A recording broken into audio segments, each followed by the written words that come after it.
Vijana kama hawa ambao wana talent mbalimbali, lakini pia wanapoamua kugusa vitu ambavyo vinawabeba watu wengi pia, kwa sababu hapa wame create more opportunity kwa watu wengi pia. Mtu anatangaza, anapata nafasi ya kutangaza. Kijana aliyekuwa na kipaji chake cha mpira ndio kinaonekana hivyo. Lakini sisi kwa taifa letu ndio amani na upendo vinazidi kufanya nini? Kuungana. Kwa hiyo mimi nakupongeza wewe na timu yako. Na bahati nzuri nilivyokubali kwako, nikakwambia ile maneno, nafikiri nilimwambia katibu mkuu. Mimi tukishakubaliana jambo kichwani limebaki hilo. Yaani kama kuna mabadiliko nitarudi. Sasa maskini amehangaika kama unavyosikia usiku mzima mtu amesafiri.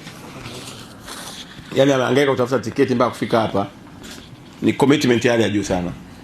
Kwa hadhi yako na watu wengine wangesema tu sasa mheshimiwa unajua jambo lenyewe usiku huu hata watu wenyewe si wapati na nini.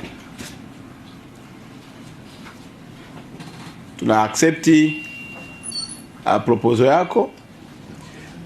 Nimalizie tu kwa kuwaomba wale ambao mheshimiwa katibu mkuu atawapa jukumu la kushirikiana na Ali.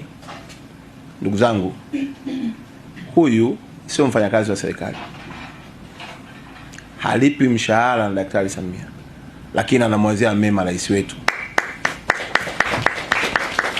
Kwa niwaombe tuhakikishe kwa kadri tuwezavyo jambo hili linafanikiwa kwa ukubwa kuliko hata tuliokuwa tumefanya nini. Yaani ikifika mahala tunashangaana wenyewe, bwana limekuwa hivi. Na mimi mtakuwa mmenipokea vizuri jamani tukilifanya. Vinginevyo nitaona kama kumbe wao jamaa wananichekeaga tu pale tunakaa nao tunapiga. Kwa naombeni sana wale ambao mheshimiwa katibu mkuu atawapanga kuanzia kwenye mkakati wa kuliboresha mawazo yenu kama alivyo na passion na timu yake, basi na nyinyi muwe nao mara mbili zaidi, kwa sababu tunafanya kwa ajili ya wananchi huku tukitanguliza heshima na thamani tuliyopewa na rais wetu kwenye hii wizara ambayo ndio mambo yetu ya kufanya. Sambamba na hilo niwaombe mkimwona mtu yoyote mwingine anawazo anahangaika nalo peke yake, mleteni hapa.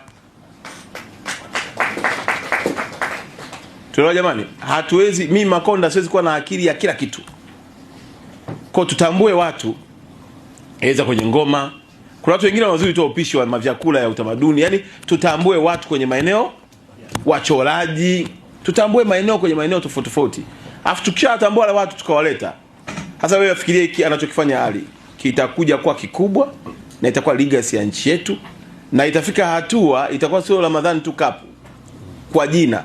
Utashangaa pia mwezi wa Kwaresima ile kwa Kristo utashangaa wenyewe wanatengeneza jambo, unaona, lakini yote yanatuleta pamoja.